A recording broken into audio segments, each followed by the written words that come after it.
بسم اللہ الرحمن الرحیم۔ پاکستان کے فوج کے سربراہ حافظ سید عاصم منیر کو ہم مشورہ دیتے ہیں کہ ہمارے ملک میں بے برکتی اور کمی کیوں ہے؟ اس لیے کہ ناسبی اور خارجی لوگ یزید اور اس کے خاندان کی وکالت کرتے ہیں۔ انہوں نے نجاست کو اپنا لیا، شجرہ طوبہ آل رسول اور ہاشمی خاندان کو چھوڑ دیا ہے آل محمد کی۔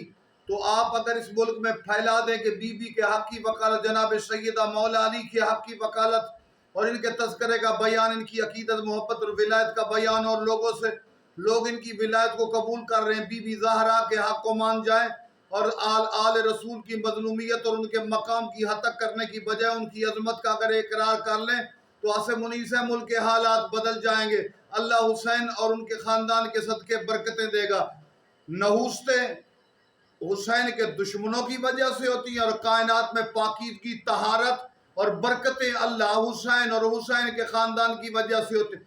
بی بی حسین کی ماں، حسین کے بابا اور اس خاندان کے حق، عظمت و منصب کو پہچان دیں، ملک کی تمام مشکلیں ختم ہو جائیں گی۔ ان کے دشمنوں سے نحوستیں ہیں، ان کی آل رسول کی وجہ سے برکتیں ہیں۔ السلام علیکم۔